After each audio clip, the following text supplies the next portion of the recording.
NEET अभ्यास पुस्तिका कक्षा 6 हिंदी के पाठ 14 के प्रश्नोत्तर हल करेंगे। पाठ का नाम है नारियल का बगीचा केरल। चलिए हम इसके प्रश्नोत्तर की ओर बढ़ते हैं।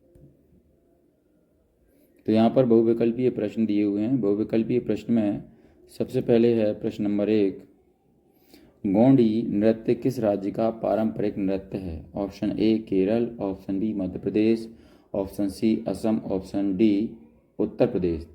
तो इसमें सही ऑप्शन है ऑप्शन बी मध्य प्रदेश। तो उत्तर में हम लिखेंगे ऑप्शन बी मध्य प्रदेश। इसके बाद प्रश्न नंबर 2 है, केरल में नौका प्रतियोगिता किस अवसर पर आयोजित की जाती है? ऑप्शन ए गर्मियों में, ऑप्शन बी बरसात में, option C Onam, option D Durga Utsav. तो इसमें सही ऑप्शन लिखेंगे ऑप्शन सी ओणम। चलिए इसके बाद प्रश्न नंबर 3 है, यात्रा का सुविधाजनक और सस्ता साधन कौन सा है? ऑप्शन ए हवाई जहाज, ऑप्शन बी बस, ऑप्शन सी रेलगाड़ी, ऑप्शन डी रिक्शा। तो सही ऑप्शन है ऑप्शन सी रेलगाड़ी। इसको हम उत्तर में लिखेंगे। चलिए बच्चों हम प्रश्न नंबर 4 पर आ जाते हैं।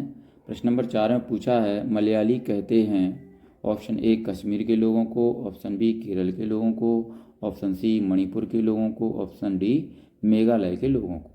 तो इसमें सही ऑप्शन है ऑप्शन बी केरल के लोगों को। चलिए इसके बाद प्रश्न नंबर 5 पर आते हैं, नीति में एक प्रत्यय जोड़ने पर कौन सा शब्द बनेगा? ऑप्शन ए नीति एक, ऑप्शन बी नैतिक, ऑप्शन सी नीतिक, ऑप्शन डी नैतिक।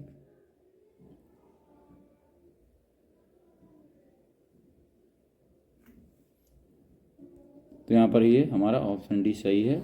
उत्तर में हम लिखेंगे ऑप्शन डी नैतिक। चलिए हम आगे चलते हैं। आगे दिया है, नीचे दिए गए शब्दों में से उचित शब्द चुनकर रिक्त स्थानों की पूर्ति कीजिए। तो यहाँ पर शब्द कौन कौन से दिए हैं? ग्रीष्म, पितृ, पिता, केले, समय, असम, जाम, चाय, केरल। तो अब प्रश्न नंबर 6 है जो कि खालिस्तान है। इसमें देखते हैं हम असम, इसके बाद खालिस्तान दिया, इसमें भरेंगे चाय के बगीचों के लिए जाना जाता है। इसके बाद प्रश्न नंबर 7 है, नारियल पानी का अधिक उपयोग खालिस्तान में क्या लिखेंगे? ग्रीष्म ऋतु में होता है। इसके बाद प्रश्न नंबर 8 है, केरल, ये खालिस्तान में आ जाएगा, केरल को मसालों का प्रदेश भी कहते हैं। इसके बाद प्रश्न नंबर 9 है, पितृ का तद्भव शब्द खालिस्तान में लिखेंगे पिता है।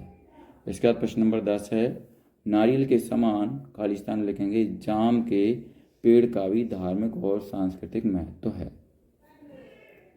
चलिए हम आगे बढ़ते हैं, अति लघु उत्तरीय प्रश्न पर आ जाते हैं। अति लघु उत्तरीय प्रश्न में प्रश्न नंबर 11 दिया है, केरल और असम के जंगलों में क्या समानता है?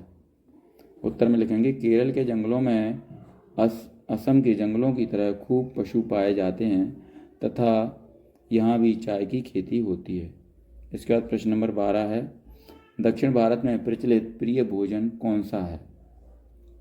कौन से हैं? उत्तर में लिखेंगे दक्षिण भारत के प्रिय भोजन चावल, रसम, सांभर, इडली, डोसा आदि ये दक्षिण भारत में प्रचलित हैं।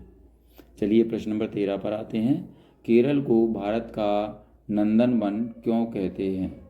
तो उत्तर में लिखेंगे केरल को वहाँ की प्राकृतिक सुंदरता के कारण भारत का नंदन वन कहते हैं। चलिए आगे बढ़ते हैं। प्रश्न नंबर 14 है, केरल में लोग प्रायः सफ़ेद कपड़े क्यों पहनते हैं? उत्तर में लिखेंगे केरल की जलवायु गर्म होने के कारण वहाँ के लोग प्रायः सफ़ेद कपड़े पहनते हैं। चलिए अब लघु उत्तरीय प्रश्न पर आते हैं। लघु उत्तरीय प्रश्न में प्रश्न नंबर 15 है, नावों का उपयोग किन स्थानों के लिए सुगम होता है? उत्तर में लिखेंगे नावों का उपयोग बहने वाले स्थान जैसे नदी, तालाब, झील, नहरें आदि के लिए सुगम होता है। चलिए इसके बाद प्रश्न नंबर 16 है, कथकली नृत्य के बारे में 3 वाक्य लिखिए। नंबर 1 क्या लिखेंगे? कथकली केरल राज्य का प्रसिद्ध नृत्य है। नंबर 2 आज कथकली पूरे देश में प्रसिद्ध है। नंबर 3 कथकली नृत्य में अनेक कथाओं को नृत्य में शामिल किया जाता है। चलिए बच्चों, हम प्रश्न नंबर 17 पर आते हैं। भारत में पाए जाने वाले 5 मसालों के नाम लिखिए। तो 5 मसाले कौन कौन से हैं, ये तो हम सभी जानते हैं। नंबर 1 है काली मिर्च, नंबर 2 इलायची, नंबर 3 तेज़पत्ता, नंबर 4 लौंग, नंबर 5 दालचीनी आदि। चलिए इसके बाद प्रश्न नंबर 18 पर आते हैं। नारियल के वृक्ष के कोई 4 उपयोग लिखिए। तो उत्तर में लिखेंगे नंबर 1 नारियल के फल से तेल निकलता है, नंबर 2 नारियल से सुतली बनाई जाती है, नंबर 3 नारियल से चटनी बनाई जाती है, नंबर 4 नारियल से सूखे मेवे बनाए जाते हैं और नंबर 5 नारियल पानी से त्वचा संबंधी औषधि बनाई जाती है। चलिए बच्चों, हम आगे बढ़ते हैं। दीर्घोत्तरी प्रश्न आ चुके हैं। दीर्घोत्तरी प्रश्न में प्रश्न नंबर 19 है सागौन, रबड़, चंदन के वृक्षों के 2 उपयोग लिखिए। तो उत्तर में हम लिखेंगे सागौन। सागौन में नंबर 1 है इमारती लकड़ी के रूप में, नंबर 2 सजावट का सामान बनाने के लिए। रबर का कहाँ कहाँ उपयोग होता है, नंबर 1 टायर बनाने के लिए, नंबर 2 सर्जिकल ग्लास बनाने में। फिर इसके बाद चंदन का उपयोग कहाँ कहाँ होता है, नंबर 1 सौंदर्य उत्पाद बनाने में और नंबर 2 अगरबत्ती बनाने में। इसके बाद चलिए बच्चों, हम आगे बढ़ते हैं। प्रश्न नंबर 20 है अपने किसी एक यात्रा अनुभव को लिखिए। तो उत्तर में लिखेंगे आज से 2 वर्ष पहले मैं कुल्लू मनाली गया था। वहाँ का मौसम बहुत ही मनमोहक था। वहाँ की सौंदर्यता देखते ही बन रही थी। ऐसा लग रहा था मानो हम स्वर्ग में आ गए हों। बादल हमारे आसपास घूम रहे थे। हमने वहाँ 5 दिन गुजारे और फिर सभी जगह घूमने के बाद घर वापस आ गए।